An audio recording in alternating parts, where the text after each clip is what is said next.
Hey guys, and welcome back to another Blu-ray collection video. And yeah, this is the third part. I didn't expect that it would be this long to show my whole collection, but you know, it's whatever. At least I get what I want to have said in these.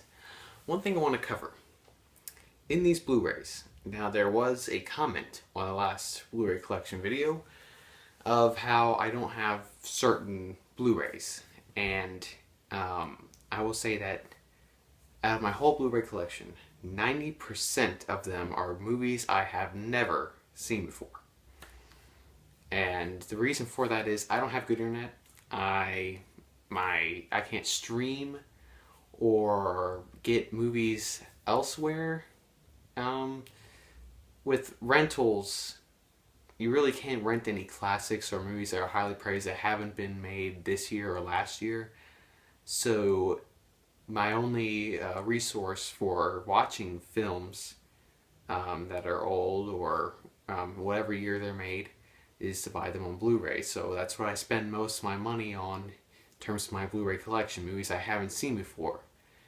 Like 10% of them, they are movies that I have seen, but I usually pick the ones that are phenomenal, great, movies that I would like to see over and over again because they're awesome. And you know, there's other percentages where people give me them for gifts. So you may be confused, like sometimes to say like certain movies I've seen before, you may think that, why would you get that if you saw that before? That wasn't really a good movie. Well, some of them could be guilty pleasures or whatnot that people get me that I like watching. So with that said, let's get on to this Blu-ray collection part 3. First Blu-ray up is Red Dawn. Now, I saw this movie about, I'd say 3 times, but they were all like around the same year it came out. I thought that this was a good release. I do know that there is a Red Dawn that was made before this, one with Patrick Swayze, but yet I have not seen that one. I have seen this one. And I thought this wasn't a bad movie. At the time I saw it before, the first time.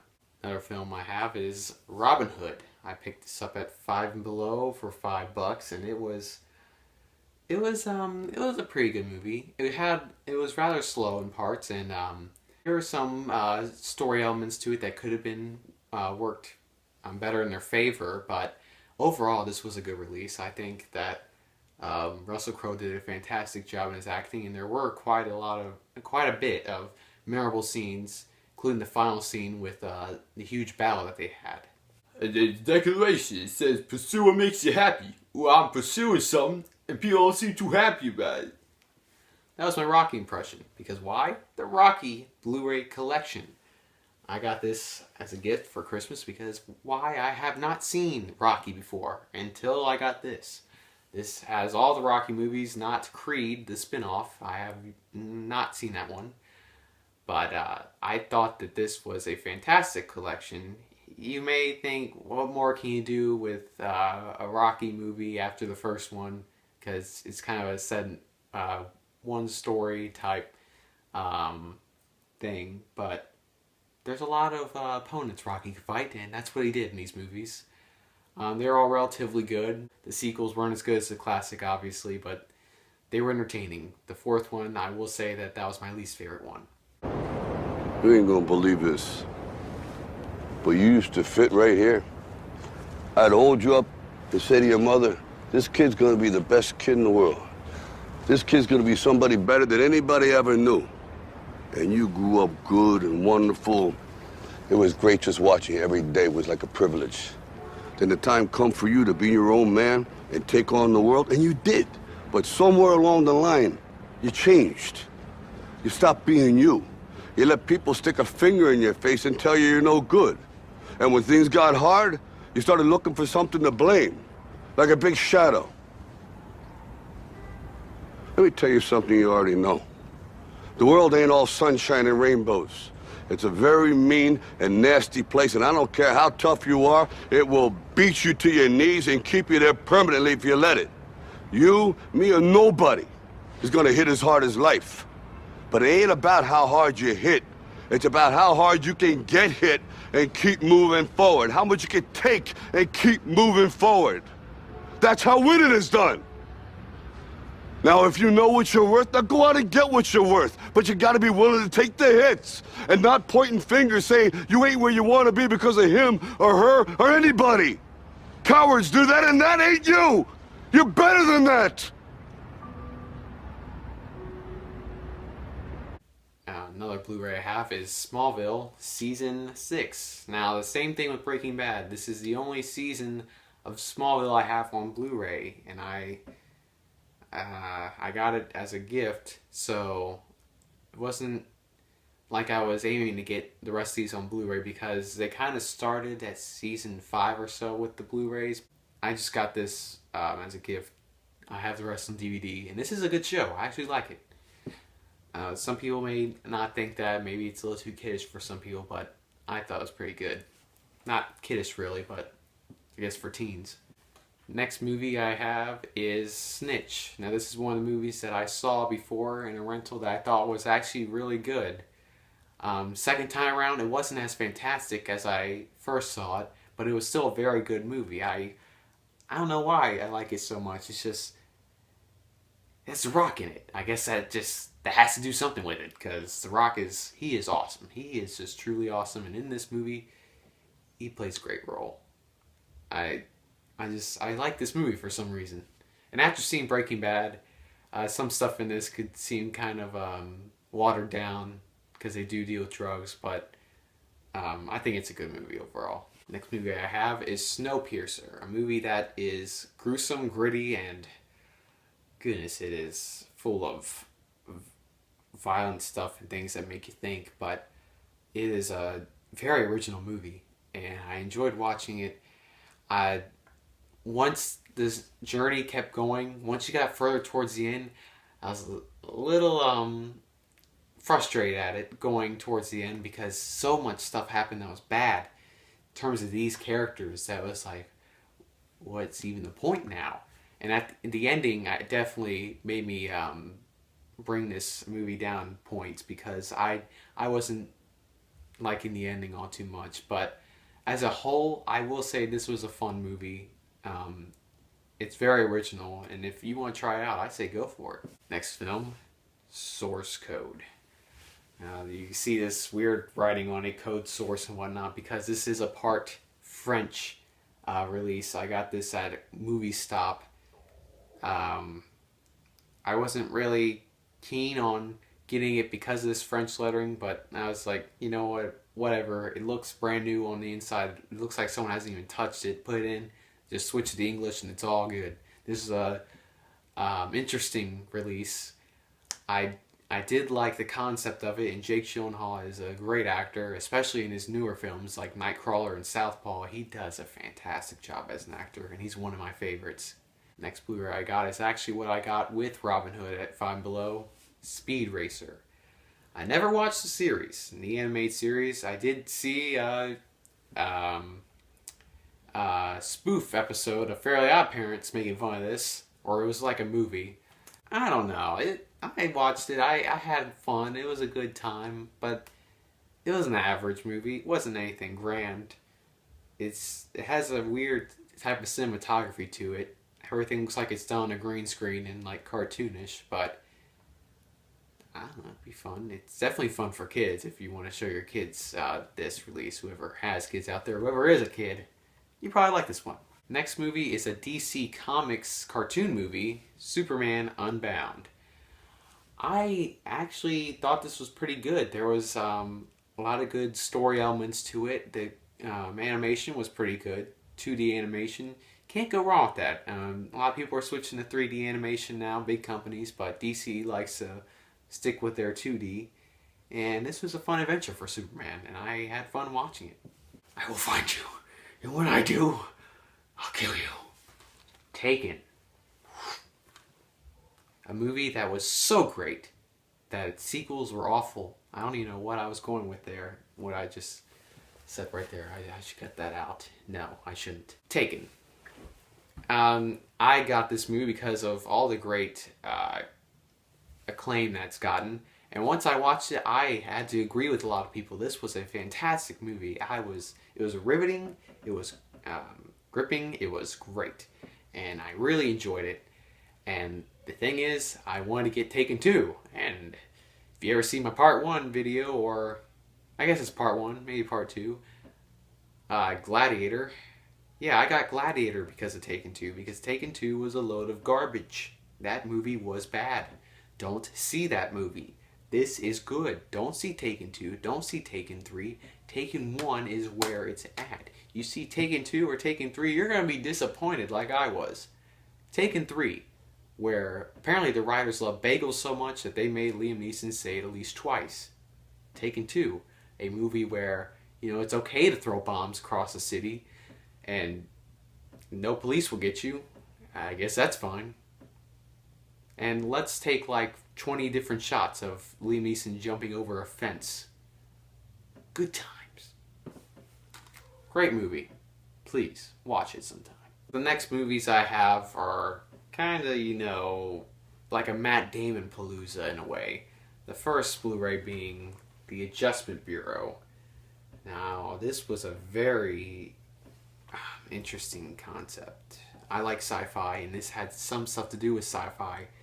It was something I never seen before, and I have to admit that I really enjoyed it. The bad guys in this kind of remind me of the observers from Fringe, and there was some things that have been done before, but overall, this was a entertaining movie, and I found it to be quite good in storytelling. Matt Damon did a great job. So did Emily Blunt. I really liked their performances, and this was a good movie overall. The next Matt Damon movies comes in like, you know, a 3 collection deal. It is the Bourne movies: Bourne Identity, the Bourne Supremacy, and the Bourne Ultimatum. Now, in ranking of these, I probably put it at the Bourne Ultimatum, the Bourne Identity, and then the Bourne Supremacy. These films, they're of course typical action films. You know, it has the car chases, it has this one hero that can basically do everything and no villain could stop him. It's all been said and done, but I found these to be very thrilling movies, fun, great popcorn movies, and their stories are actually pretty good. With Jason Bourne, his whole story arc of him not knowing who he is and trying to figure that out. It's something I can kind of like connect to and like watch, and I feel for this character because Matt Damon does a great job in this. And I found this series to be very fun, very good, and I recommend people try it out. Here they look again. But one thing that I really found to be disappointing is another movie in this Bourne franchise, The Bourne Legacy. Now, I like Jeremy Renner, and I felt sorry for him to be in this, but this movie was a load of crap. I mean, it had some aspects that were, I guess, were okay, but overall, it was jumbled. It was just messed up. The story, it felt like there was really no story in this. The first scene, I will say, was fantastic. The mountain scene where Jeremy Renner was basically in hiding or whatnot on this training base. Whenever he was there, that was when the movie was at its best. But once he gets out of there, the story goes so many places, and I don't even think the person that wrote all these Bourne movies directed this one, and this was, I think, probably his first time directing this. And this is actually the guy that also directed the new Mission Impossible movie. I don't think he knew what he was doing, because it went so many places that by the time the ending came, I felt there was no resolution, and I was very frustrated, angry, and actually yelling at the screen. I wouldn't recommend watching this. Next movie is a Jim Carrey movie, and it is very dark and funny, and I love watching it. The Cable Guy. Well, there's not much to say about this, because of course Jim Carrey, you get a very fun comedic performance, and being directed by Ben Stiller is something I like to watch, because I saw the movie Secret Life of Walter Mitty. I found that to be fantastic, and Ben Stiller is a great director. This had a lot of stars in it. from like Matthew Broderick, Owen Wilson. They even had Jack Black in this, Leslie Mann. There's a lot of comedic people in this, and this was just, it's a funny movie, and it's very dark too. If you ever watch it, the story is, it's rather weird, but it is very fun, entertaining. I know I use those adjectives so many times in this video, but it's the adjectives I like to say, and they kind of represent what I like to watch. Yeah, Cable Guy. Cable Guy! I just want to hang out. No big deal.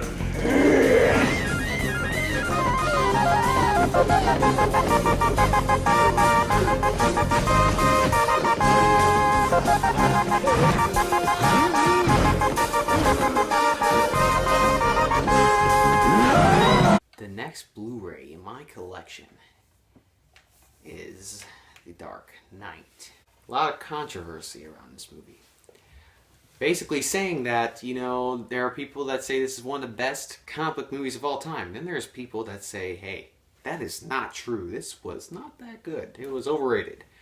Me, where do I lie? Well, I lie around the people that say it's one of the best comic book movies of all time.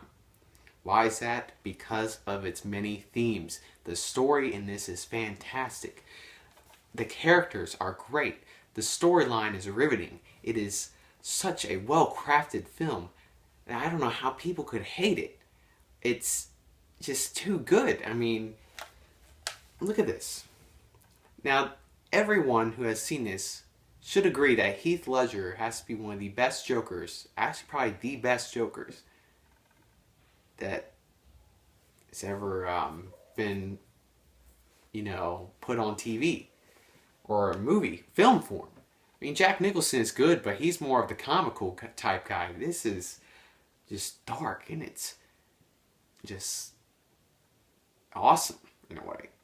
This movie was so good, and I was on the edge watching this because I didn't know, like, I had mixed feelings toward this, mixed expectations because of what people say. And I think that really helped me because watching this, I found it to be just great. It, of course, like the first 30 minutes I say were, you know, it was pretty good, I guess. I mean, the first scene definitely was good, the bank heist, but I think it took a while for these themes to finally just sink in, especially with Harvey Dent. The whole thing surrounding him was just great. I loved this movie. It was so good, and I just don't know what else to say about it. It's just a great film that every single person should watch who was a fan of Batman, who likes comic books, comic book movies. I mean, of course, some things probably get changed from the comic books because film industries apparently don't want to follow the comic books, but just give this thing a try. It's good. It is good. You should watch it.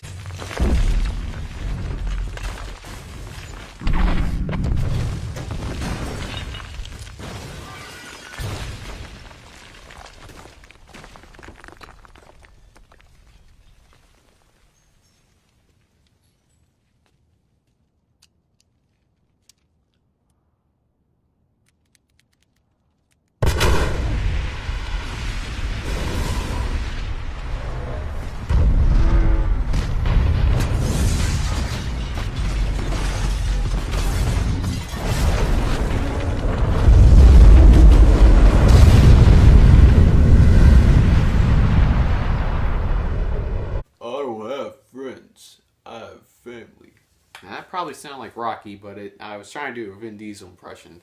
That was from Furious 7, but this is Fast and Furious. Movie that I also got on Steelbook, just like the Dark Knight one. I got this at, I think it was Movie Stop, and it's an enjoyable film. Of course, Fast and Furious movies, they are overrated. Not overrated, over the top. They are over the top. They are crazy. They are just unrealistic. But this was actually kind of well grounded and not out there. It was a fun movie, and I had a good time watching it. And I've actually seen it a couple times because it's just a likable movie. I like it. Next movie is something I haven't seen in quite a while, but I will say it's a great film, The Illusionist. Edward Norton is one of my favorite actors. I don't know why, he's just a great actor. I mean, he is Bruce Banner, not Mark Ruffalo. For those of you who are, watching Avengers like me and see that it's Mark Ruffalo still and not Edward Norton. But The Illusionist, some people may say it was probably slow, but I found it to be well paced. The mystery in this, the romance, the just drama of it all, and the great acting from all of these people. Paul Giamatti, Jessica Biel, Rufus Sewell, I think that's his name. I think that's how you say his last name. They were great in this, and this is a release that probably some people haven't heard of because it came out around the same time as The Prestige. Scarlett Johansson, Hugh Jackman, Christian Bale. This came around the same time as this, and I think they were kind of alike in the story, so probably people didn't even get to see this one, but it is a great release. I think people should try it out. Next movie is another Michael Bay movie. The Island. Ewan McGregor and Scarlett Johansson. Fun. Great. Explosives. Yeah, you all get it. Clones. Good time. These next three I saw with high expectations. Some of them weren't filled, but they were all good anyway. They are The Lord of the Rings, The Fellowship of the Ring, Lord of the Rings, The Two Towers, and Lord of the Rings, Return of the King. I was rather disappointed getting these in steelbook form because, not all steelbooks come in perfect. And these had quite a bit of dents on them, but, I'm sounding like a complete nerd when it comes to this, and probably OCD, but it is, whenever you buy a steelbook, you want it to be perfect condition. But anyway, on to the movies. Lord of the Rings, they were pretty good. They are very long. I'd say that's my only con. They are extremely long. It can get slow at times. The Fellowship of the Ring, it had a lot of good moments in it, but there were a lot of pieces in it that dragged, I will say. I did like the cinematography. The landscapes are beautiful. The characters are fun and imaginative, and I really like this whole world that they are in, Middle Earth. It was it didn't hold up to its name what people make it out to be, but it was a good movie, I thought. Probably around a B+ area. The Two Towers, even though I rate it on my site lower than Return of the King, the more I think about it, the more I think The Two Towers is the best out of the three. I don't know why. I think it's just the story itself. It has a lot of good elements to it. And Christopher Lee is a great actor in this, even though whenever he has to fight, they need to get a stunt double. But it was it was a step up from Fellowship of the Ring.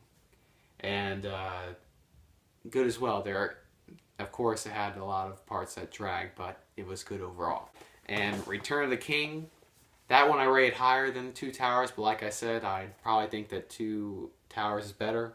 Return of the King was a good solution to it all, a great ending, and it felt more like this was Sam's story than Frodo, to be honest, because there's a lot of it was kind of more geared toward Sam being the same one than Frodo.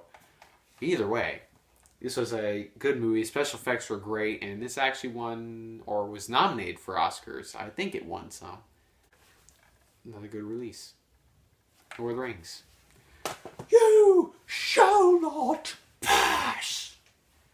That's an awful impression. Thanks for hearing it.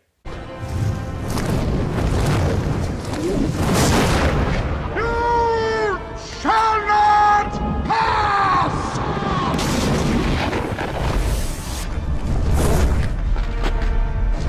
I want to thank you guys so much for watching this video. I thought I'd get it all done in part 3, but it looks like I'm going to be having to do a part 4. Sorry that's taking so many videos and so much of my time to do this. And keep me from doing other videos, but I want to get this done. I have so many Blu-rays, 91 to be exact. But I thank you guys for tuning into this. Remember to like and subscribe. Thanks for watching, and I'll see you next time.